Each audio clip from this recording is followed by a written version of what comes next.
Je me souviens du jour où tout a commencé. C'était une matinée comme les autres, le soleil se levant doucement sur les champs dorés qui entouraient la ferme. En faisant ma ronde habituelle, je remarquais que le niveau de grains dans le silo avait baissé plus que prévu. J'ai d'abord pensé que c'était une erreur de calcul. Peut-être que j'avais mal estimé la récolte, ou que les animaux avaient consommé plus que d'habitude. Mais au fond de moi, quelque chose me dérangeait. Ce n'était pas normal.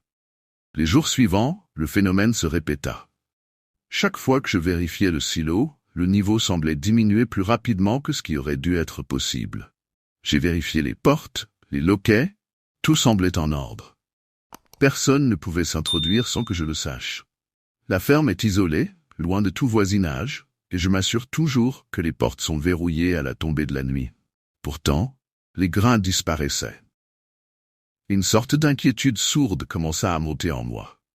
Je ne pouvais pas expliquer ce qui se passait, et ça me rendait nerveux. J'ai essayé de ne pas y penser, de me dire que c'était sûrement une erreur quelque part. Mais plus je tentais d'ignorer le problème, plus il devenait impossible à ignorer. Le silence des champs autour de moi semblait plus oppressant, comme si quelque chose ou quelqu'un observait chacun de mes mouvements. La première fois que je l'ai vu, c'était une nuit sans lune. J'avais passé la journée à travailler dans les champs, à réparer la clôture du pâturage. Exténué, je me suis couché tôt, mais quelque chose m'a réveillé en pleine nuit. Un bruit sourd, presque imperceptible, qui provenait de la direction du silo. J'ai pris ma lampe torche, enfilé mes bottes et me suis dirigé vers le bâtiment. Il n'y avait pas de vent, pas un bruit, juste le craquement de mes pas sur le gravier. Quand j'ai ouvert la porte du silo, un frisson glacé m'a parcouru l'échine. Là, au milieu des grains, se trouvait une silhouette sombre. Elle ne bougeait pas, elle se tenait immobile, comme figée dans le temps. Mon cœur battait la chamade, et pour une raison inexplicable, j'étais incapable de bouger. Comme si mes pieds étaient enchaînés au sol. J'ai fixé cette forme pendant ce qui m'a semblé une éternité. Finalement, je me suis ressaisi et tremblant. J'ai fait un pas en avant, ma lampe torche braquée sur la figure. À l'instant où le faisceau de lumière l'a touchée, elle a disparu, comme une ombre qui se dissout dans la nuit. Il ne restait rien. Juste les grains qui glissaient doucement dans le silence. Mon souffle était court, mes mains moites. Avais-je rêvé? Était-ce un jeu de lumière? Je me suis précipité hors du silo, le cœur battant encore à tout rompre. En fermant la porte derrière moi, je me suis promis de ne pas en parler. Peut-être que c'était juste mon esprit fatigué qui me jouait des tours. Mais au fond de moi, je savais que ce n'était pas normal. Les jours suivants, je ne pouvais m'empêcher de repenser à cette silhouette. Était-ce réel? Chaque nuit, je me demandais si elle reviendrait. Quelques jours après cette étrange apparition, j'ai commencé à remarquer des choses encore plus troublantes. Le matin, alors que je faisais le tour de la ferme, j'ai découvert des empreintes de pas autour du silo. C'étaient des empreintes humaines, nettes, enfoncées dans la terre meuble. Mais ce qui m'a glacé le sang, c'est qu'elles menaient directement au silo, sans jamais en ressortir. Pas d'empreintes qui continuaient vers les champs, rien. C'était comme si quelqu'un avait marché jusqu'au silo et avait disparu.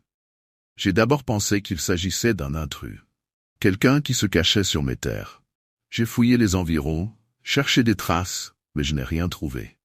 Pas de signe de passage, pas de porte forcée. Tout était en ordre. Mais les empreintes étaient bien là, comme une preuve silencieuse que je n'étais pas seul ici. Chaque matin, de nouvelles empreintes apparaissaient.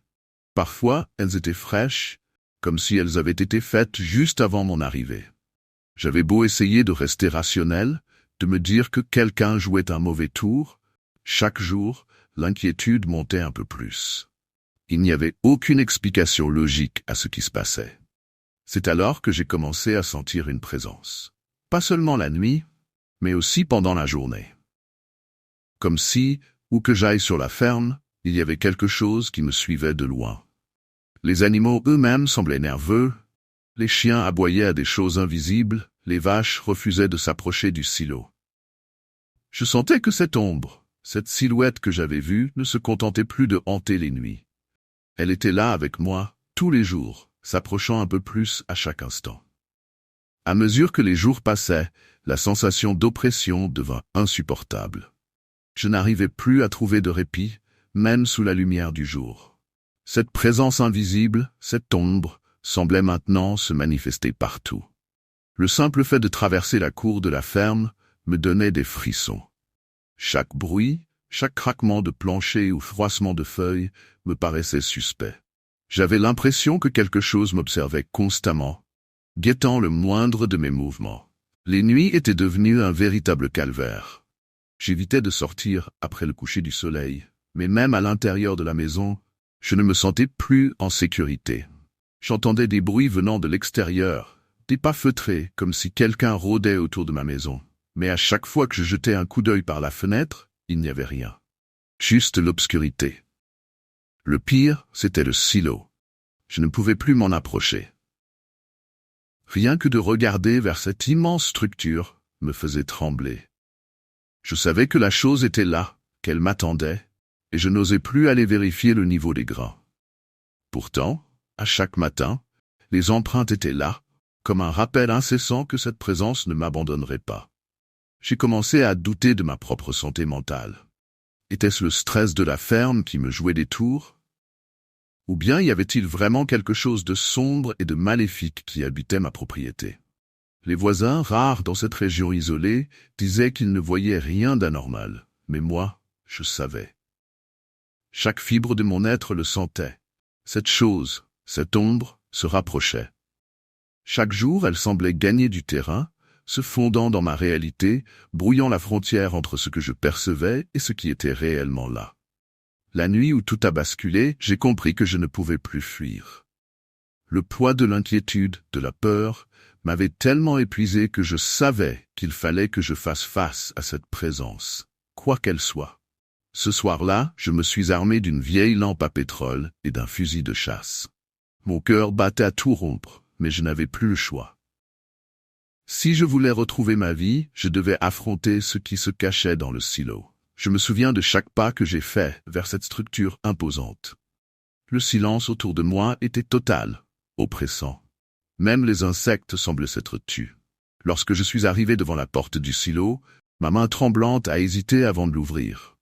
L'intérieur était plongé dans une obscurité totale, mais quelque chose, non, quelqu'un, m'attendait là. Je sentais sa présence avant même de le voir. Lorsque j'ai levé ma lampe, elle était là. Cette silhouette sombre, plus nette que jamais, immobile au milieu des grains. Elle semblait presque humaine, mais quelque chose d'indéfinissable me disait qu'elle ne l'était pas. J'ai voulu lever mon fusil, mais mes bras refusaient de bouger. La peur me paralysait. L'air était glacial, presque irrespirable. Et puis, elle s'est mise à bouger. Sans un bruit, la silhouette a avancé lentement vers moi. Mes jambes ne me portaient plus, mes pensées s'embrouillaient. Tout ce que je savais, c'est que cette chose n'était pas simplement une hallucination. Elle était bien réelle, et elle me voulait. J'ai lâché ma lampe dans un mouvement de panique, la lumière vacillante projetant des ombres distordues sur les murs du silo. Dans un dernier élan de courage, j'ai essayé de fuir. J'ai couru vers la maison, le souffle court, le cœur battant à toute allure. Mais je savais que quelque chose avait changé. Cette chose ne resterait pas confinée au silo. Elle m'avait suivi, elle était désormais liée à moi. Depuis cette nuit, je ne suis plus jamais le même. L'ombre m'a pris quelque chose que je ne comprendrai probablement jamais. Et chaque soir, je sens sa présence, juste derrière moi, attendant le moment où elle viendra me réclamer pour de bon. Nous vivions loin de tout, ma famille et moi, dans une ferme isolée entourée de collines. C'était une vie paisible, coupée du monde, où chaque jour se ressemblait. Mon père travaillait dur, ma mère s'occupait de la maison, et mes frères et moi passions nos journées à courir dans les champs, à aider aux tâches, ou simplement à profiter du calme qu'offrait cet endroit. Rien ne venait jamais perturber cette tranquillité, jusqu'à ce que ces lumières étranges apparaissent. La première fois que je les ai vues, j'ai pensé que c'étaient des lucioles.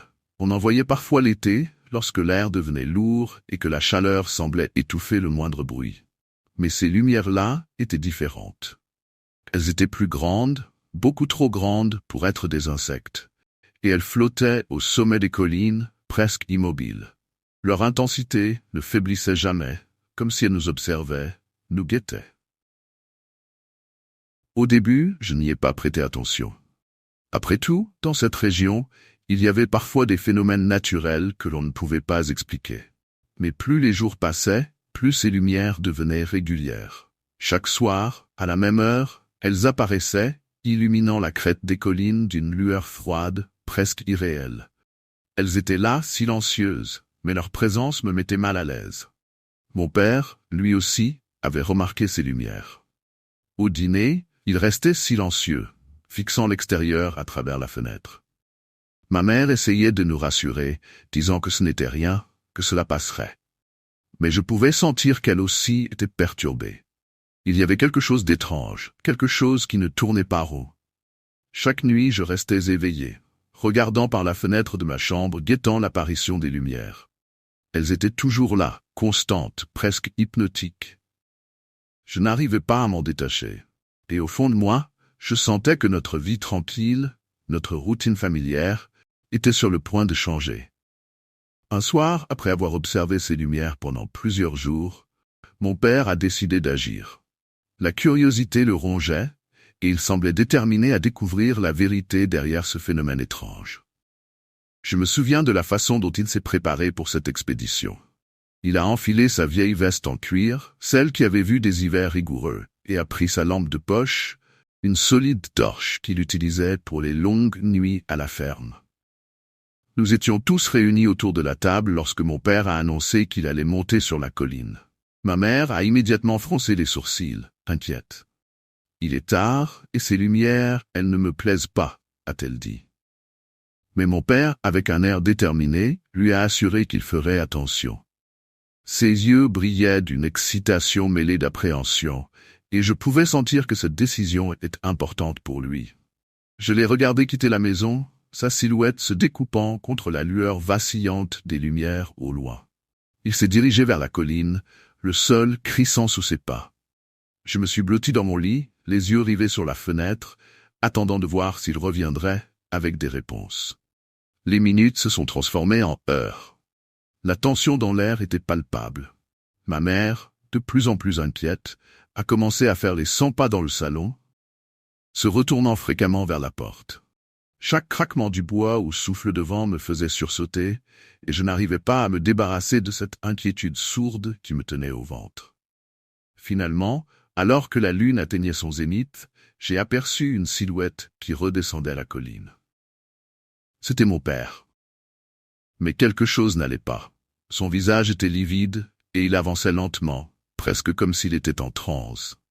Lorsqu'il a franchi le seuil de la maison, je me suis précipité vers lui, l'interrogeant d'un ton inquiet.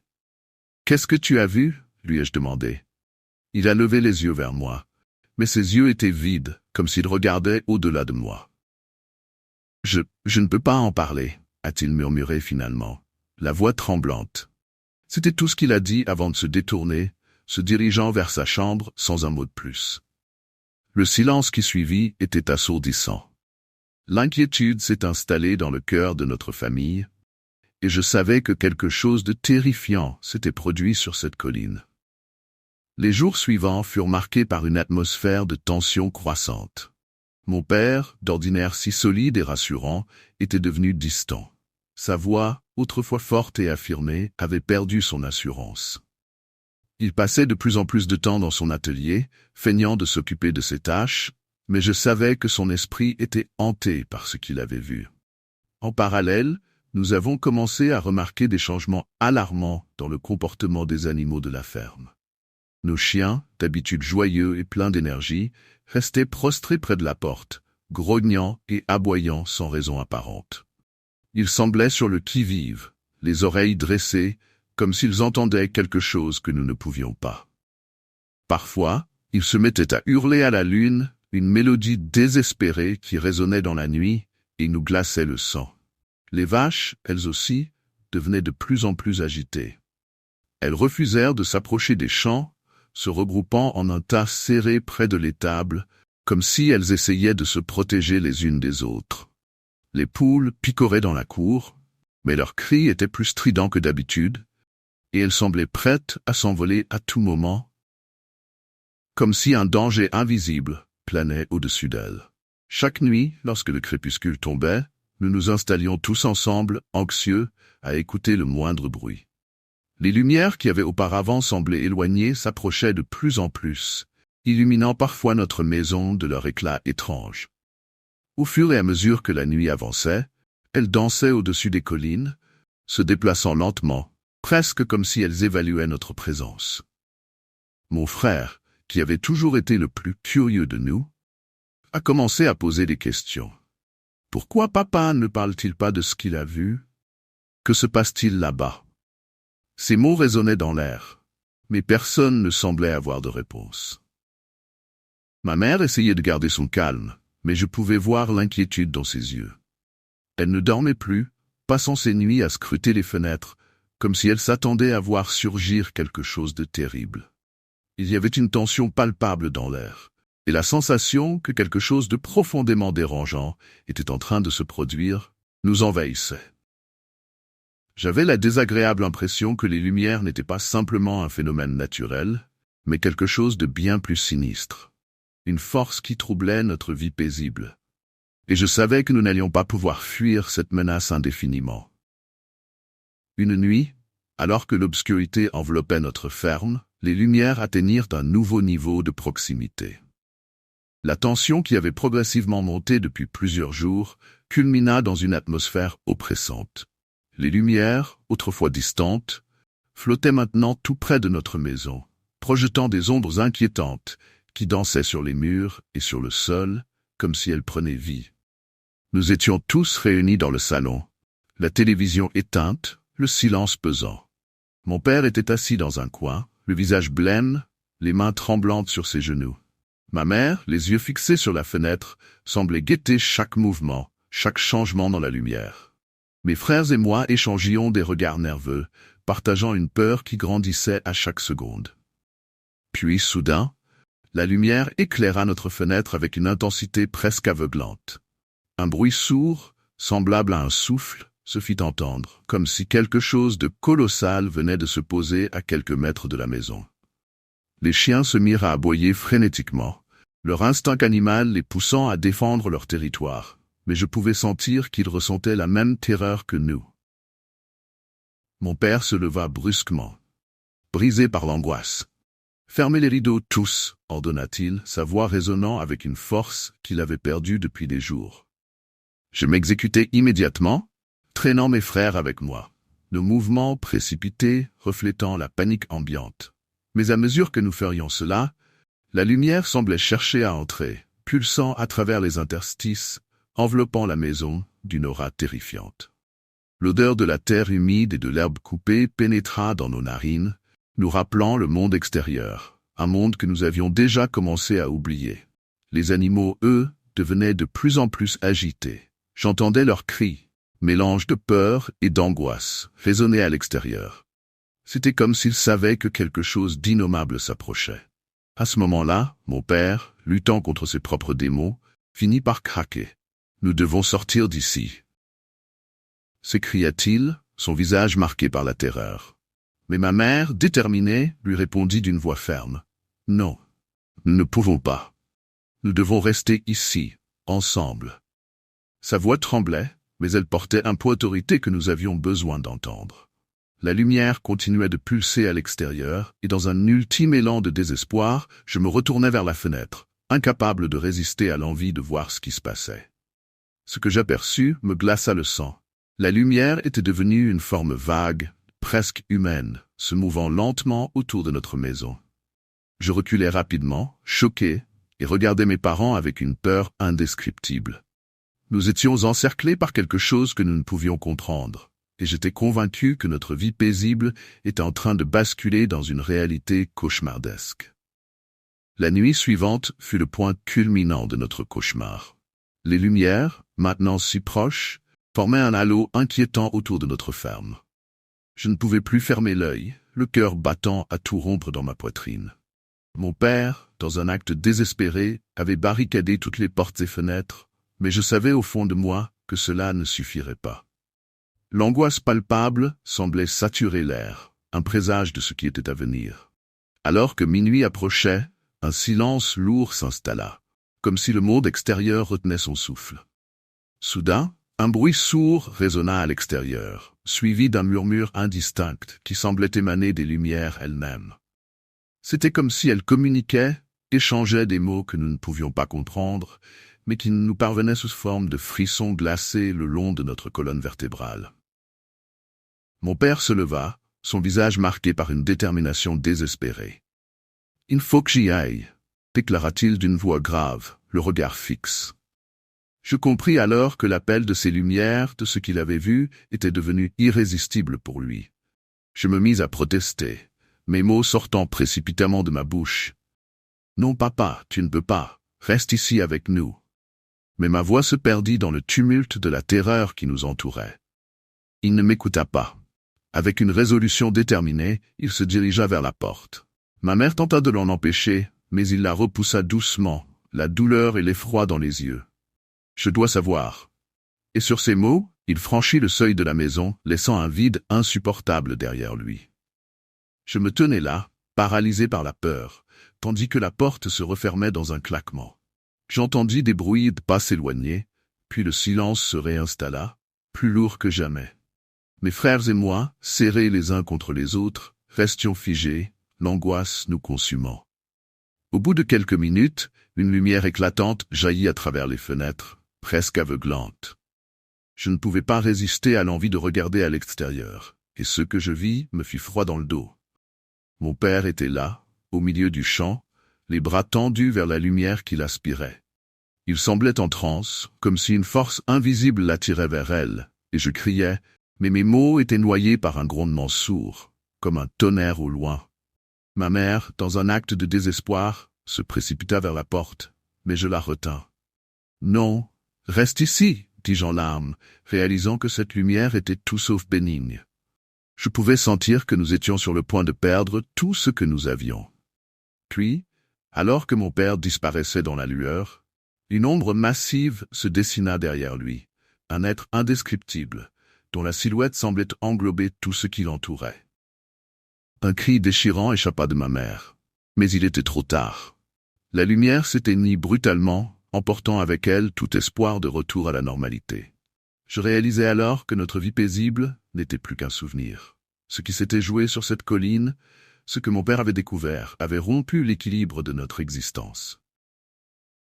Nous étions piégés dans un cauchemar dont nous ne savions pas si nous pourrions un jour nous réveiller.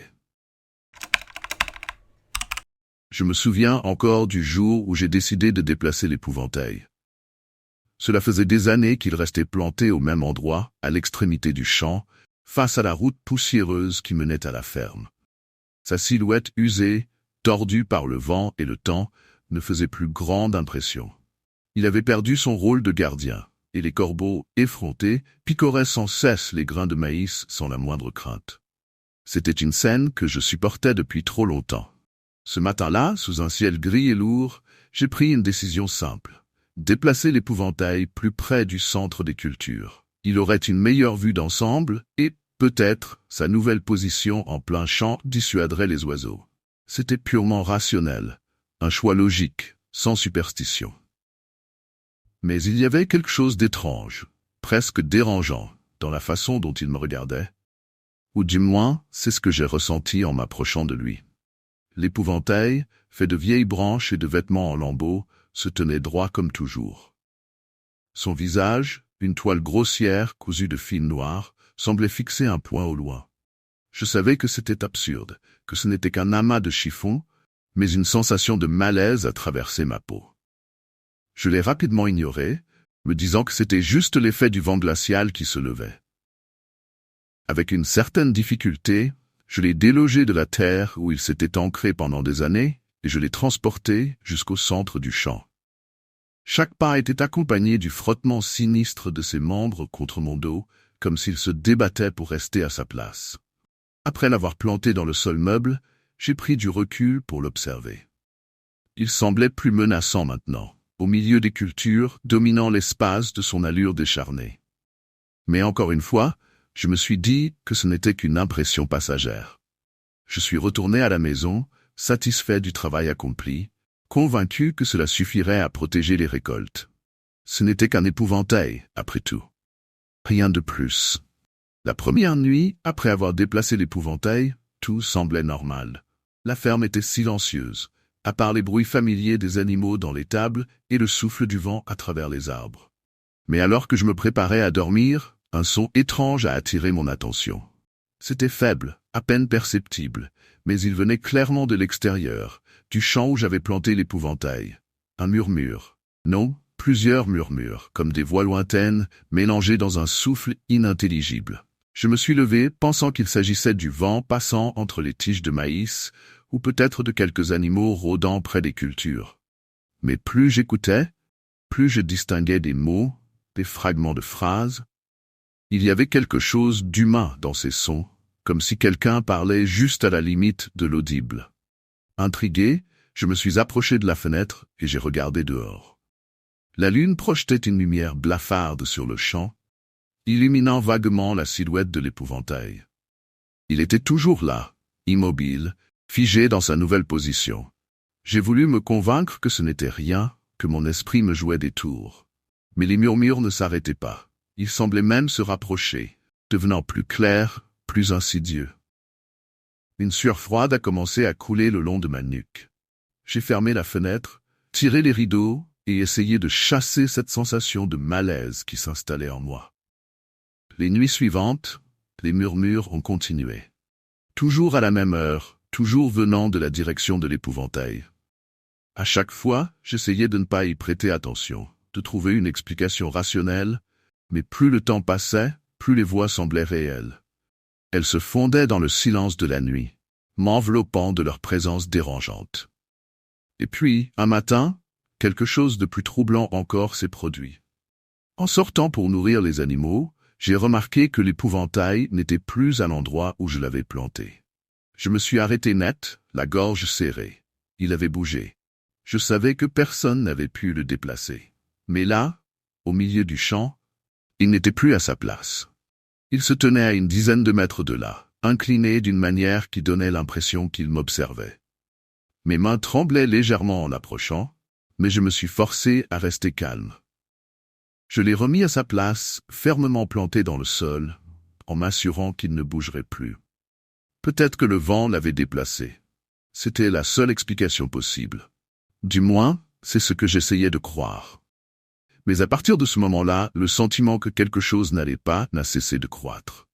Quelques jours après que l'épouvantail a commencé à apparaître dans des endroits différents du champ, les choses ont empiré de manière dramatique.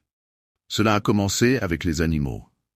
Un matin, alors que je me dirigeais vers l'étable pour nourrir les bêtes, j'ai trouvé l'une de mes vaches morte.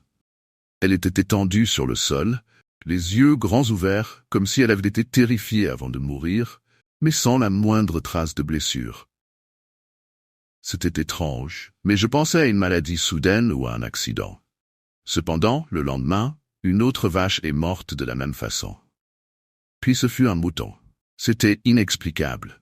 Aucun signe de lutte, aucune blessure. Les bêtes semblaient simplement s'effondrer et mourir.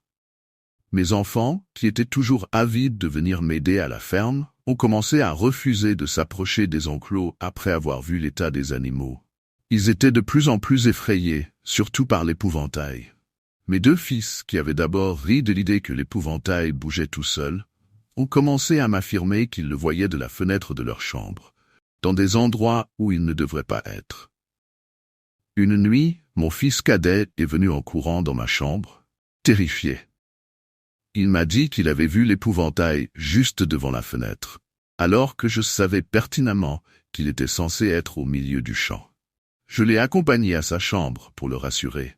Mais lorsque nous avons regardé dehors, l'épouvantail se tenait à sa place habituelle, immobile sous la lumière de la lune.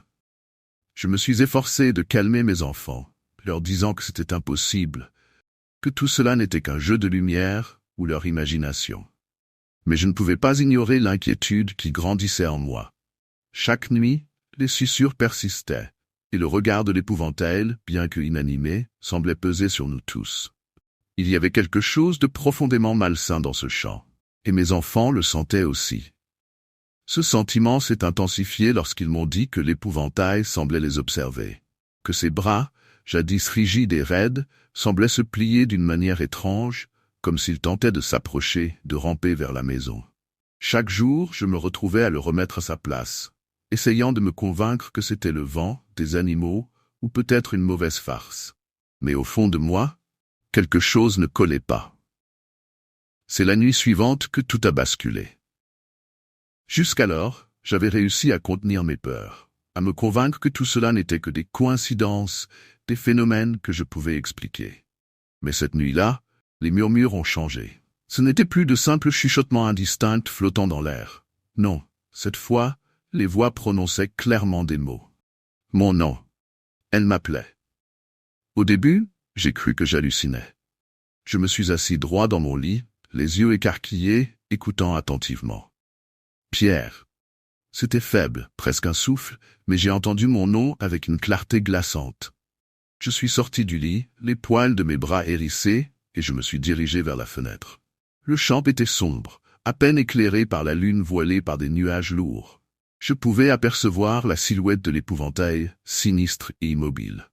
Mais cette immobilité me semblait trompeuse, comme si à tout moment, il pouvait bouger.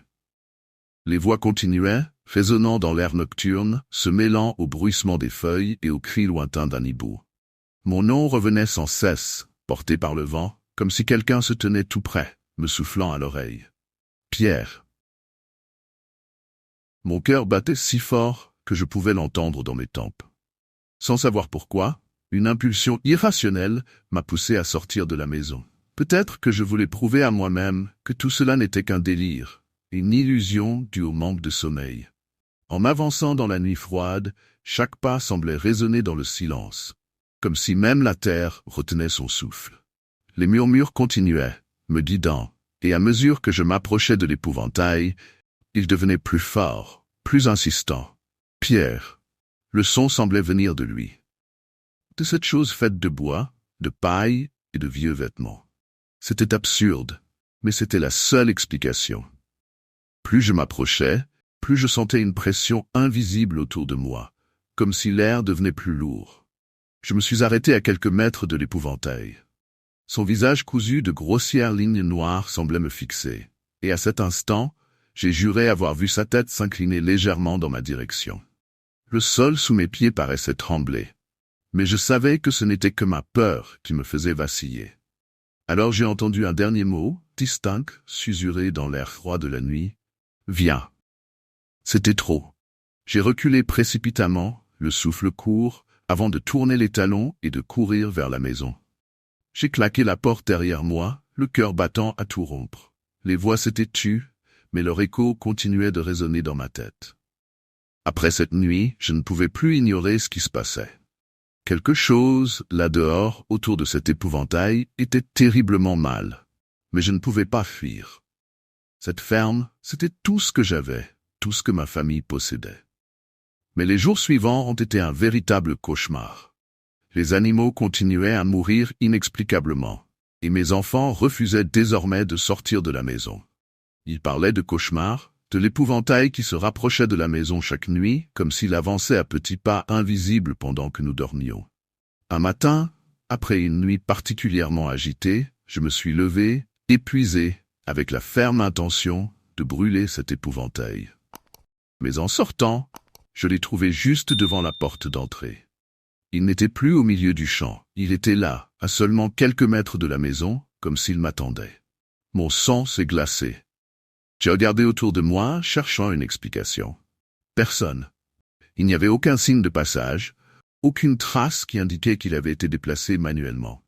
Et pourtant, il était là. Je savais que je devais en finir. Je suis allé chercher une hache dans la grange, décidé à démolir cet objet maudit une fois pour toutes. En approchant de l'épouvantail, une peur viscérale m'a saisi, comme si tout mon corps me suppliait de faire demi-tour. Mais je ne pouvais pas laisser cette chose terroriser ma famille. Je me suis avancé, la hache serrée dans mes mains tremblantes. Alors que je levais l'arme pour abattre le coup, un cri strident a percé l'air. Ce n'était pas un cri humain, ni même animal. C'était quelque chose de plus profond, quelque chose qui venait de la terre elle-même.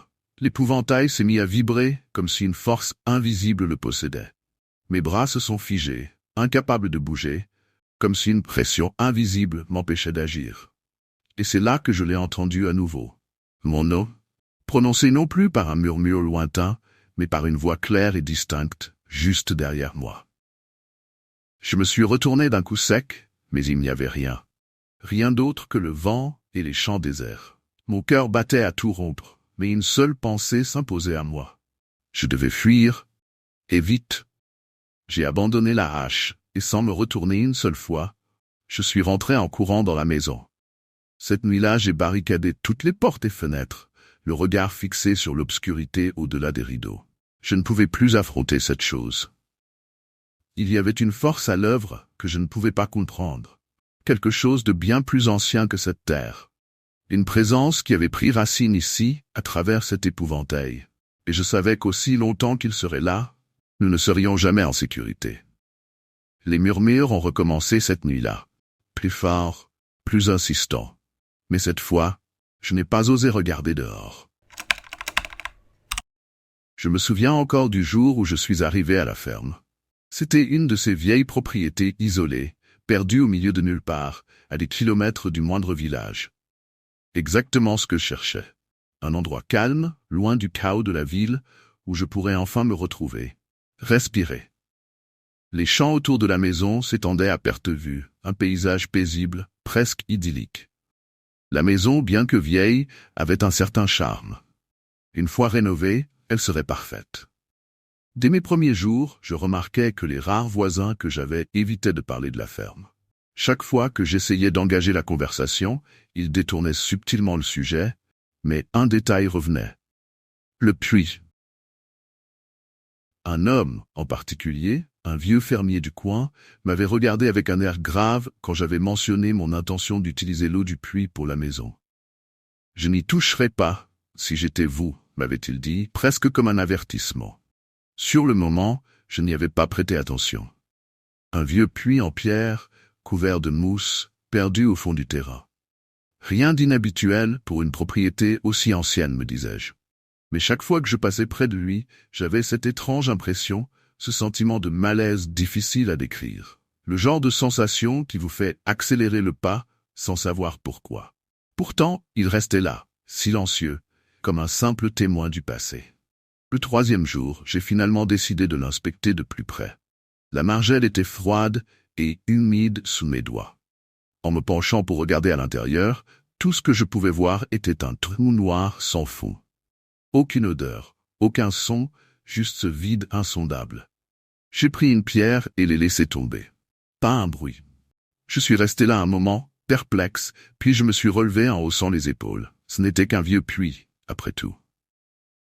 Mais une part de moi, une part que je n'osais pas encore admettre, commençait déjà à se poser des questions. Quelques jours après ma première inspection du puits, tout semblait normal. Je continuais mes travaux à la ferme, nettoyant la maison, arrangeant les clôtures et m'occupant du jardin. L'eau du puits paraissait propre, fraîche, parfaite pour mes besoins. J'avais presque oublié les mises en garde des voisins, mais c'est alors que quelque chose d'étrange se produisit. Un matin, alors que je tirais un seau du puits pour arroser mes plantes, quelque chose d'inattendu apparut à la surface de l'eau. Au début, je pensais que c'était juste une feuille ou une branche, quelque chose que le vent avait soufflé dans le puits. Mais en y regardant de plus près, je vis que c'était un objet, un vieux collier en or, enroulé autour d'un médaillon. Il semblait ancien, mais étrangement intact, comme s'il avait été plongé dans l'eau récemment. Surprise, je l'ai retiré de l'eau et l'ai examiné de plus près. Le médaillon était gravé de motifs complexes, presque effacés par le temps, mais encore lisibles. À l'intérieur, il y avait une petite photo en noir et blanc d'une femme que je ne connaissais pas. Ses yeux semblaient me fixer, comme si elle attendait que je comprenne quelque chose. Mon cœur battait la chamade. Comment un objet aussi ancien pouvait-il être ici, flottant à la surface, alors que personne n'avait touché ce puits depuis des décennies? J'essayais de me raisonner. Peut-être qu'un précédent propriétaire l'avait simplement fait tomber par accident. Mais une autre pensée me traversa l'esprit, plus sombre, plus troublante. Et si quelqu'un l'avait jeté là récemment? J'ai essayé d'oublier l'incident, de le rationaliser, mais à chaque fois que je retournais au puits pour puiser de l'eau, quelque chose d'autre remontait à la surface. Des objets encore plus étranges, de vieux jouets, des montres à gousset rouillées, des lettres jaunies, tout flottant tranquillement comme s'ils venaient tout juste d'être jetés. Chacun de ces objets semblait provenir d'une époque différente. Et pourtant, tous portaient les marques d'une récente immersion. C'était comme si le puits essayait de me dire quelque chose, de me montrer les fragments d'un passé que je ne comprenais pas encore. C'est à partir de ce moment que les cauchemars ont commencé. La première nuit, je me suis réveillé en sueur, le cœur battant à tout rompre, avec cette sensation désagréable d'être observé. Dans mon rêve, j'étais près du puits, debout, fixant l'eau noire. Mais cette fois, il n'était pas vide.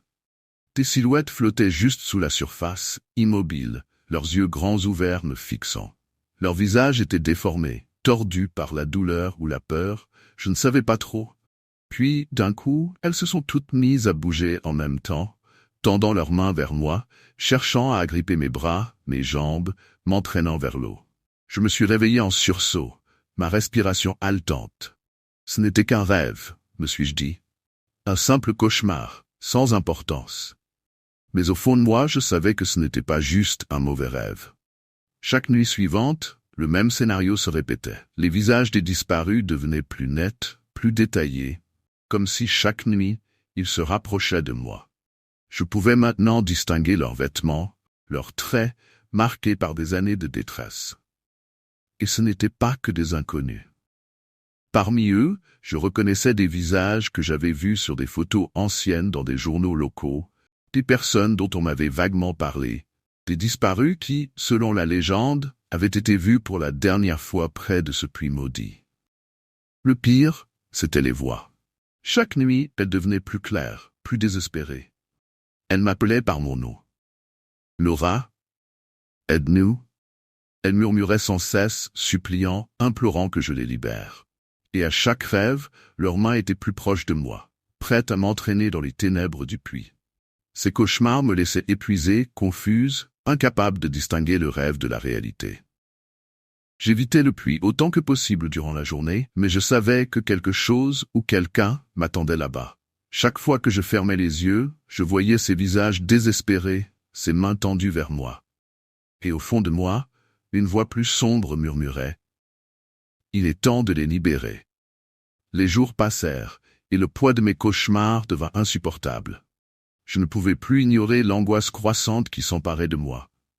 Il me fallait des réponses. J'ai décidé de mener ma propre enquête sur l'histoire de la ferme et du puits. J'ai commencé à explorer les archives de la bibliothèque du village voisin, à la recherche de tout ce qui pourrait expliquer ces disparitions. Mes recherches révélèrent une histoire profondément troublante. Plusieurs décennies auparavant, la communauté avait connu une série de disparitions mystérieuses, toutes liées à ce même puits. Les habitants racontaient que les personnes disparues avaient été vues pour la dernière fois en train de s'approcher de l'eau, comme si une force invisible les attirait vers les profondeurs.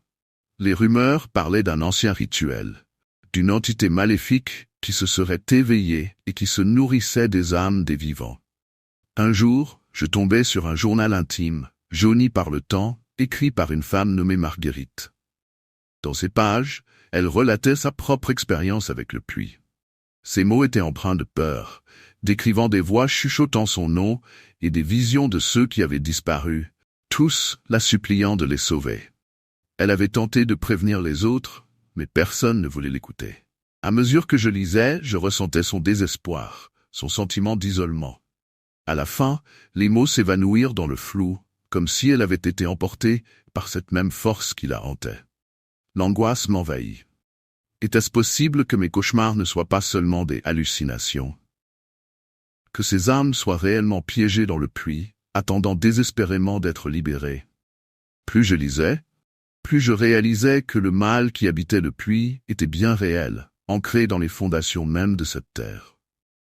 Je savais que je devais me confronter à cette réalité. Si Marguerite avait réussi à voir la vérité, alors il était de ma responsabilité d'en faire de même. Mais la question persistait. Qu'allait-il m'arriver si je m'approchais encore une fois du puits? Cette force, cette entité qui s'était éveillée, serait-elle satisfaite de me laisser partir? Ou bien chercherait-elle à me garder avec elle, comme elle l'avait fait avec tant d'autres? Décidé à affronter mes peurs et à comprendre la nature de ce mal qui hantait le puits, je retournai à la ferme au crépuscule, une torche à la main et le cœur lourd. La lumière vacillante projetait des ombres dansantes sur les murs de pierre du puits, qui paraissaient encore plus menaçants sous le ciel nocturne. Chaque pas m'éloignait de la sécurité de ma maison, et l'air était chargé d'une tension palpable, comme si la terre elle-même retenait son souffle. Lorsque j'arrivai devant le puits, je sentis une vague de froid m'envahir. Mes cauchemars prenaient vie. J'étais là, confronté à l'obscurité béante qui avait déjà dévoré tant d'âmes. Je me penchai pour regarder à l'intérieur, et je vis, à ma grande horreur, les visages familiers des victimes qui avaient hanté mes nuits. Cette fois, ils étaient plus clairs, leurs expressions de désespoir plus frappantes. Ils se débattaient dans l'eau noire, leurs yeux suppliant de l'aide. Je pris une profonde inspiration, essayant de me convaincre que je n'étais pas là pour les sauver, mais pour comprendre. « Pourquoi êtes-vous ici » criai-je, ma voix résonnant dans le silence nocturne. « Que voulez-vous de moi » Les murmures commencèrent, d'abord indistincts, puis se transformèrent en un cœur déchirant. « Libère-nous » répondait une voix, plus forte que les autres. Je sentais leur désespoir, leur souffrance palpable. Ils avaient besoin de moi, et je savais que je ne pouvais pas les ignorer. Dans un acte de courage, ou peut-être de folie, je m'approchai encore plus du bord. Je dénudai le médaillon que j'avais trouvé, le tenant dans ma main. « Si vous avez été là, peut-être que cela vous appartiendrait, » murmurai-je, le tenant au-dessus de l'eau. À cet instant, le vent se leva, et le calme de la nuit fut brisé par un souffle glacial. L'eau commença à bouillonner, et des bras fantomatiques émergèrent de l'obscurité, tendant vers moi. Je sentis une force irrésistible m'attirer vers le fond. J'étais à la fois terrifié et fasciné. Tout à coup, je comprenais ce qu'ils ressentaient, cette envie désespérée de ne plus être seul. Mais je savais qu'ils ne voulaient pas que je les rejoigne. Ils cherchaient une libération, un moyen de s'échapper de cet enfer. Avec un dernier éclat de détermination, je fermai les yeux et lâchai le médaillon dans le puits, espérant que cela leur apporterait la paix. Les cris devinrent plus intenses, un mélange de joie et de douleur. Puis le silence retomba brusquement, et je compris que j'avais fait un choix. Je reculai lentement, le cœur battant, réalisant que ma propre survie dépendait de ce que j'avais décidé de faire cette nuit-là. Je ne savais pas si j'avais vraiment libéré ces âmes, ou si j'avais juste déclenché quelque chose de plus sombre. Mais une chose était certaine, je n'étais plus la même. L'obscurité du puits m'avait changé à jamais. Je vis dans une ferme isolée, à des kilomètres du village le plus proche. La tranquillité de cet endroit, que j'avais toujours considéré comme un refuge, a commencé à se fissurer il y a quelques jours. Tout a commencé avec mes animaux. D'abord, c'était une vache, puis quelques moutons. Je les ai retrouvés morts, étendus dans le pâturage, comme si quelque chose les avait frappés soudainement, sans laisser de traces claires de ce qui s'était passé. À première vue, ça ressemblait à une attaque de prédateurs. Mais les blessures, elles étaient différentes. Des coupures profondes, nettes, sans signe de lutte, sans traces de griffes ou de morsures. Je ne savais pas quoi penser. J'ai immédiatement appelé le vétérinaire du coin, un type pragmatique qui a vu de tout dans cette région. Il est venu examiner les bêtes, mais après une inspection minutieuse, il a haussé les épaules perplexe. Ce n'est pas une maladie, ni un animal sauvage, du moins pas comme ceux qu'on connaît, a-t-il dit en secouant la tête. On dirait que quelque chose d'étrange se passe ici. Ces mots m'ont glacé le sang. Qu'est-ce que ça pouvait bien être alors? Chaque nuit qui passait, je devenais de plus en plus inquiet. J'avais l'impression que la ferme elle-même était en train de changer, que quelque chose de sinistre rôdait juste à la lisière de la lumière des lampes, dans l'obscurité du champ. Les autres animaux étaient nerveux aussi. Les chevaux, d'habitude si calmes, hennissaient et frappaient le sol de leurs sabots. Même les chiens, qui étaient toujours prêts à aboyer au moindre bruit, semblaient effrayés. Ils refusaient de s'approcher du champ, restant collés à la maison, les oreilles baissées, comme s'il sentait un danger invisible. Je n'avais jamais ressenti un tel malaise, l'idée que quelque chose quelque part observait. Cette nuit-là, je me suis décidé à monter la garde près du champ. Je ne pouvais plus supporter de perdre un autre animal sans savoir ce qui se passait. Armé d'une lampe torche et de mon vieux fusil, je me suis posté près du clôturage, entouré par le silence de la nuit. Tout semblait immobile, figé dans une tranquillité anormale, comme si même la nature retenait son souffle. Au début, il n'y avait que le bruit régulier de mes propres pas sur le sol sec et le léger grincement du bois sous le vent. Mais plus les heures passaient, plus j'avais cette étrange impression, celle d'être épié. Une sensation presque tangible, comme une main froide sur ma nuque. Mes yeux fouillaient sans cesse l'obscurité au-delà de la lumière tremblotante de ma torche, mais je ne voyais rien, seulement les ombres mouvantes des arbres sous la lune. Puis, sans prévenir, je l'ai aperçu. Quelque chose a bougé dans le coin de mon œil, rapide comme un éclair. Une forme sombre, glissant entre les clôtures du champ, trop vite pour que je puisse distinguer quoi que ce soit de précis. Mon cœur a fait un bond dans ma poitrine. Je me suis redressé, pointant ma lampe dans la direction où l'ombre avait disparu, mais il n'y avait plus rien. Seulement le silence, de nouveau. Pendant quelques minutes, je suis resté figé, le souffle court, guettant le moindre signe de mouvement. Était-ce mon imagination? Ou est-ce que j'avais réellement vu quelque chose? Je n'étais plus sûr de rien, mais mon instinct me disait qu'il y avait quelque chose de réel et de dangereux. Je me suis avancé, lentement, essayant de retrouver la trace de ce que j'avais vu, mais chaque pas semblait m'enfoncer davantage dans cette obscurité oppressante. Puis, d'un coup, les chiens ont commencé à aboyer furieusement depuis la maison, comme s'ils venaient de sentir ce que je ne pouvais voir. Leur aboiement résonnait dans la nuit, brisant le silence de manière presque assourdissante. J'ai fait demi-tour, pressé de rejoindre la maison. Je savais, au fond de moi, que quelque chose n'allait pas, que cette nuit n'était que le début de quelque chose de bien plus sinistre. Le lendemain matin, avec les premières lueurs du jour, je suis retourné au champ, encore hanté par ce que j'avais vu ou cru voir la veille. Les aboiements des chiens résonnaient encore dans mes oreilles, et l'atmosphère lourde de la nuit semblait s'attarder, même sous le soleil pâle de l'aube. En approchant des enclos, un frisson glacé a parcouru mon dos. Les clôtures, habituellement bien droites, semblaient légèrement déplacées, comme si quelque chose les avait forcées. Puis mes yeux sont tombés sur le sol.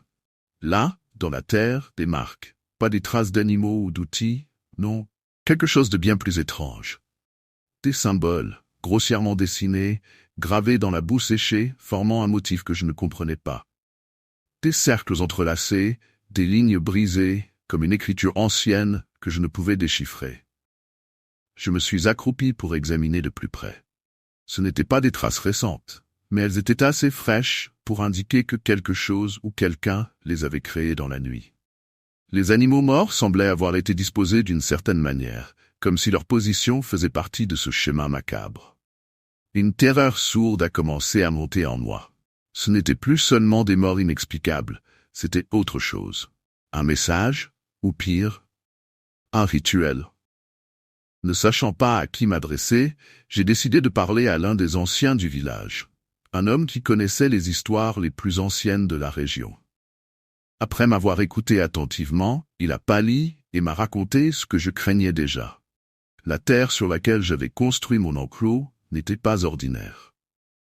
Il m'a parlé d'un ancien culte qui, des générations auparavant, utilisait cette terre pour des sacrifices.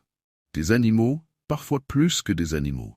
On disait que la terre était marquée, imprégnée par les rituels, et qu'elle réclamait encore des offrandes de temps en temps. Ceux qui ne respectaient pas ces anciens pactes devaient en payer le prix. À cet instant, un sentiment de malaise profond m'a envahi. Ce champ, cette terre, était maudit. Et ce qui rôdait la nuit n'était pas un simple prédateur, mais quelque chose de beaucoup plus ancien, de beaucoup plus sombre. Les nuits qui ont suivi cette découverte sont devenues insupportables. Ce sentiment constant d'être observé, cette présence que je ne pouvais ni voir, ni expliquer, semblait se rapprocher de plus en plus. Chaque crépuscule apportait avec lui une lourdeur oppressante. comme si l'air lui-même était imprégné de cette malédiction.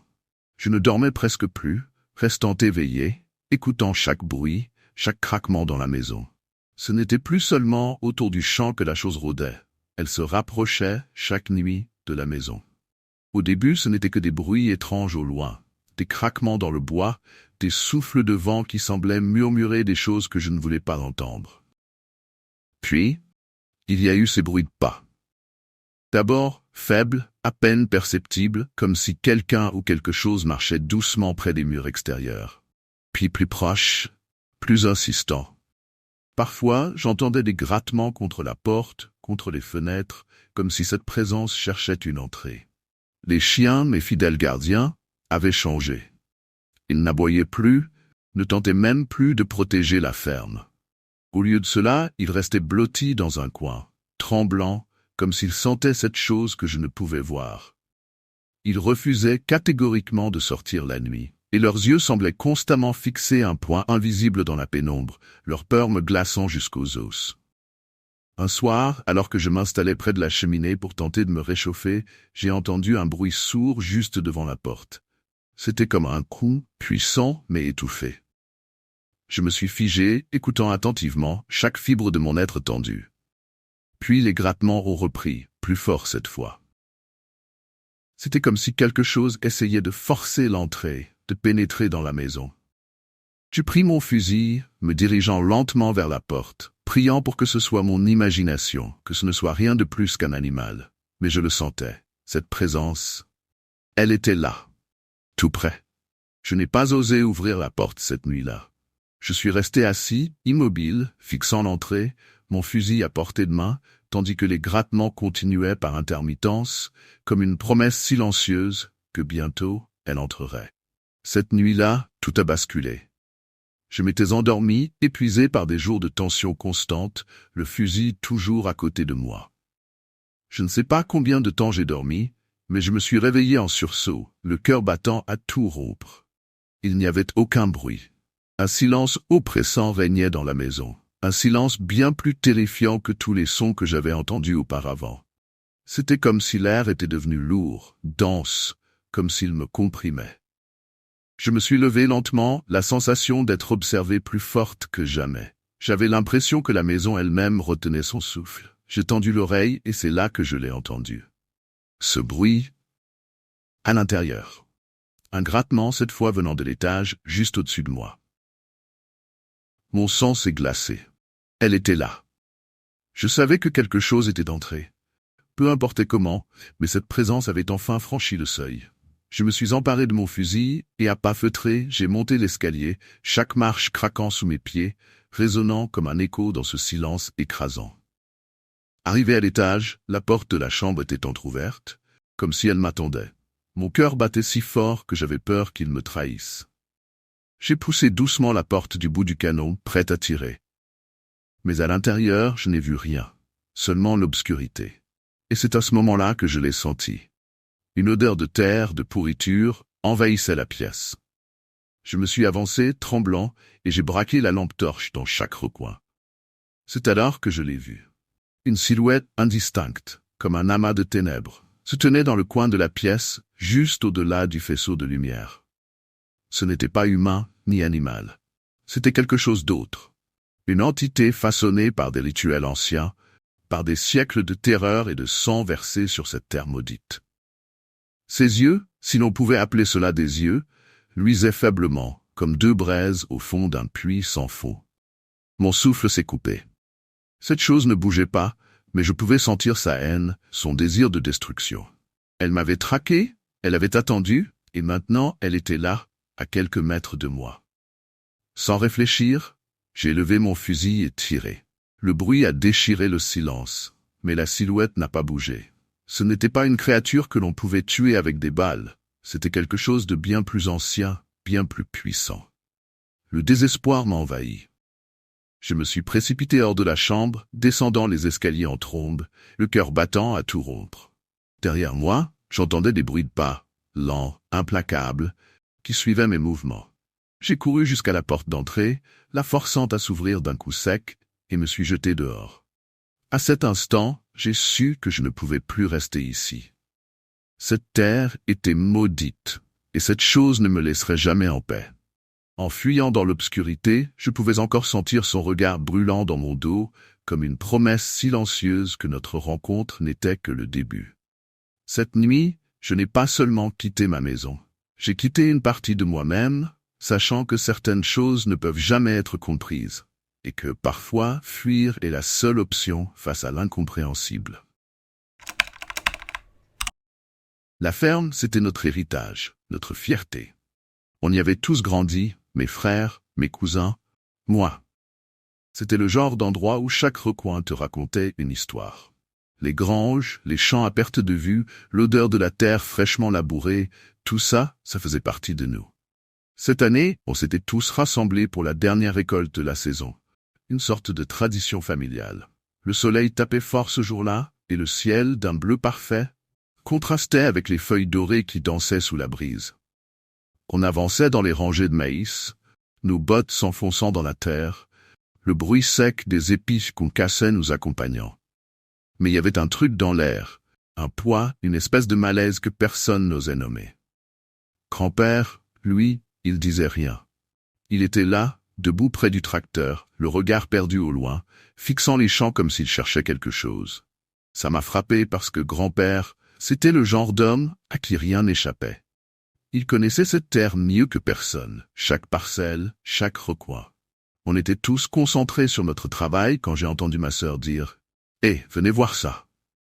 On s'est approché, curieux. Ce qu'elle avait trouvé, c'était une section du champ, brûlée. Pas un simple feu de broussailles, non. Les plants étaient calcinés en cercle, parfaitement délimités. Il y avait quelque chose de pas naturel là-dedans. C'était trop précis, trop calculé. Et puis, il y a eu ce silence. Personne parlait. On sentait tous que c'était pas normal, que ça n'avait rien à voir avec un accident. On restait tous plantés là, devant ce cercle brûlé, sans trop savoir quoi dire. Mon frère a essayé de plaisanter, comme d'habitude, en disant que c'était sûrement des gamins du village qui s'étaient amusés. Mais son sourire sonnait faux. On le sentait tous, même si on n'osait pas se l'avouer. C'était pas l'œuvre de gamins. Grand-père, lui, s'est approché lentement. Il s'est baissé, a passé sa main sur le sol, et j'ai vu son visage se fermer encore plus. C'était comme s'il savait exactement ce qui se passait. Il s'est relevé, sans rien dire, les yeux fixés sur l'horizon, là où le soleil commençait déjà à descendre. « Ils sont revenus » a-t-il simplement murmuré. Personne n'a vraiment compris ce qu'il voulait dire sur le moment. On l'a regardé, un peu surpris. « De quoi tu parles, papy ?» a demandé mon cousin, un peu nerveux. Mais grand-père, il a secoué la tête et il s'est mis à marcher, traversant le champ comme s'il cherchait d'autres signes. On l'a suivi sans rien dire, et plus on avançait, plus on découvrait d'autres sections de la plantation brûlées de la même manière. Des cercles, des lignes, comme si c'était des symboles. C'était pas aléatoire. Non, c'était intentionnel. Là, le malaise a vraiment commencé à s'installer. Même ceux qui d'habitude rigolaient ou faisaient semblant de pas s'inquiéter, ils ont arrêté de parler.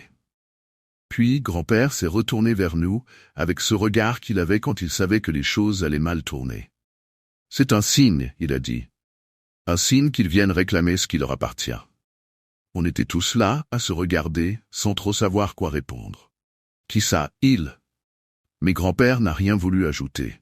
Il a juste murmuré « On va devoir payer le prix maintenant. » Le silence était lourd après les mots de grand-père. On n'osait pas poser de questions, mais on sentait que quelque chose de bien plus grave se passait. Finalement, c'est ma mère qui a osé briser le silence. « Papy, c'est quoi cette histoire de prix ?»« De quoi tu parles ?» Grand-père a regardé le sol, comme s'il hésitait à nous dire la vérité. Puis, il a pris une grande inspiration, le visage marqué par des années de secrets qu'il avait gardés pour lui. « Il y a longtemps, bien avant que vous soyez nés, il y a eu une sécheresse terrible. Rien ne poussait, la terre était morte. La ferme allait disparaître, tout ce que notre famille avait construit, ça allait s'effondrer. » Il parlait calmement, mais sa voix tremblait légèrement. J'étais désespéré. J'aurais fait n'importe quoi pour sauver cette terre, pour vous laisser quelque chose. Alors j'ai cherché de l'aide ailleurs. Ailleurs. On s'est tous regardés, confus. Ailleurs, a répété mon père, fronçant les sourcils. Qu'est-ce que tu veux dire? Grand-père a serré les poings, son regard se faisant plus sombre. J'ai fait un pacte, a-t-il lâché, sa voix à peine audible. Pas avec Dieu, pas avec quelque chose de bon. C'était avec une entité, un être qui m'a promis que la terre serait fertile, que nos récoltes seraient abondantes, mais en échange, il voulait quelque chose de précieux. On a tous retenu notre souffle. Qu'est-ce que tu as donné? A demandé mon cousin, visiblement inquiet. Grand-père a détourné le regard, incapable de nous regarder dans les yeux. Je n'ai jamais su exactement ce qu'il prendrait, a-t-il avoué. Mais je savais que ça aurait un coût. Et aujourd'hui, ils viennent pour réclamer leur dû. Le poids de ces mots est tombé sur nous comme une chape de plomb. Tout d'un coup, ces cercles brûlés, ces signes dans les champs, tout prenait un sens plus terrifiant. La tension était palpable. On se regardait tous, cherchant des réponses, mais aucune de nos questions ne semblait avoir de sens. Grand-père, lui, était déjà perdu dans ses pensées, comme s'il voyait des choses que nous ne pouvions pas imaginer. Le pacte n'était pas seulement pour la terre, a-t-il dit, sa voix tremblante. C'était pour protéger notre lignée. Il voulait du sang, une promesse d'allégeance. Je pensais que, tant que je respectais l'accord, tout irait bien. Mais il semble que le moment soit venu pour eux de venir chercher ce qui leur revient. La peur s'insinuait en nous, et je pouvais sentir mon cœur battre plus vite. « Qu'est-ce que tu veux dire par fin de la lignée » ai-je osé demander. Ma voix à peine audible. Grand-père s'est approché, son regard chargé d'un mélange de tristesse et de détermination. « C'est une promesse que j'ai faite. Si je ne peux pas les apaiser, alors, cela pourrait signifier la fin de notre famille. » On était tous figés, le visage blême. Mais comment peut-on annuler ce pacte? Il doit y avoir un moyen, a crié ma sœur, désespérée. Grand-père a secoué la tête, une lueur de désespoir dans les yeux. Je ne sais pas. Les anciens rituels, les offrandes, tout cela est oublié. Je n'ai jamais voulu vous impliquer dans cette horreur. Les ombres commençaient à s'allonger autour de nous, et je pouvais presque entendre un murmure dans le vent. Le crépuscule s'installait, et la ferme, habituellement accueillante, prenait un air sinistre. « Il faut rentrer », a déclaré grand-père. « Nous devons nous préparer. » Alors que nous retournions vers la maison, l'angoisse nous rongeait. Les chants qui nous avaient toujours semblé familiers prenaient maintenant une dimension effrayante. Je ne pouvais m'empêcher de penser aux ombres qui dansaient entre les rangées de maïs, aux sifflements étranges que le vent portait. Une peur sourde s'emparait de moi. Et si grand-père avait raison? Et si, cette fois, il était trop tard pour échapper à ce qu'il réclamait? La nuit était tombée, enveloppant la ferme dans une obscurité presque palpable. Les étoiles brillaient faiblement, comme si elles étaient intimidées par ce qui se tramait en dessous. On s'était rassemblés dans le salon, le cœur lourd, chacun perdu dans ses pensées. Grand-père, quant à lui, était assis dans un vieux fauteuil, la tête entre les mains. Son visage était marqué par la fatigue, mais aussi par une détermination renouvelée. « Nous devons agir », a-t-il finalement dit, levant les yeux vers nous. « Ils ne vont pas attendre. Une fois que la nuit sera à son apogée, ils viendront. » Les mots résonnaient dans la pièce, et l'air devenait de plus en plus lourd, presque suffocant.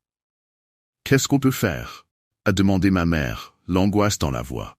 « On ne peut pas laisser ça arriver. » Grand-père a commencé à expliquer ce qu'il savait des anciens rituels, des pratiques qu'il avait apprises dans sa jeunesse, mais que la peur l'avait poussé à oublier. Il nous faut des offrandes, quelque chose de précieux, de vrai. Cela pourrait apaiser leur colère, mais il nous faudra agir vite. Soudain, un bruit sourd résonna à l'extérieur. Mon cœur s'est arrêté. Était-ce le vent? Ou quelque chose de bien plus sinistre? « Il est déjà là », a murmuré mon cousin, les yeux écarquillés. On s'est tous précipités à la fenêtre, mais rien ne se passait, juste l'obscurité mouvante des champs. Alors que grand-père commençait à rassembler des objets de valeur dans un vieux coffre, des bijoux, des souvenirs de famille, je réalisais que le prix à payer était bien plus élevé que je ne l'ai imaginé. « On doit faire vite », a-t-il dit en désignant la porte. « Il faut les appeler avant qu'ils ne décident de venir à nous. » Avec le cœur lourd, nous avons tous quitté la maison, chacun portant son fardeau. Grand-père nous a guidés vers le champ central, le même où nous avions trouvé ces cercles brûlés. « C'est ici » a-t-il déclaré, l'air grave. « Nous devons créer un cercle et faire l'offrande. » À mesure que nous commencions à disposer les objets sur le sol, une sensation glaciale m'a parcouru le corps. Des ombres semblaient se mouvoir autour de nous, se faufilant entre les rangées de maïs, observant, attendant. Les murmures du vent prenaient des formes de voix, des paroles incompréhensibles mais pleines d'une menace latente. Mon estomac se serrait de plus en plus. Puis, alors que nous terminions de préparer le cercle, une silhouette émergea des ténèbres. C'était une présence sombre, indistincte, mais je pouvais sentir sa puissance. Elle se tenait là, immobile, attendant que nous commettions l'irréparable. La promesse d'un destin inévitable planait dans l'air. Était-ce la fin de notre lignée? Allions-nous être les prochains à payer le prix de l'héritage de grand-père? Salut tout le monde, j'espère que vous avez kiffé les histoires d'aujourd'hui. Si c'est le cas, pensez à mettre un pouce bleu et à vous abonner à la chaîne pour ne rien manquer. Dites-moi en commentaire quelle histoire vous avez préférée ou ce qui vous a le plus marqué. J'adore savoir ce que vous en pensez. Et avant de partir, n'oubliez pas de jeter un œil aux vidéos qui apparaissent à l'écran. Vous allez sûrement adorer. Merci d'avoir regardé et à la prochaine.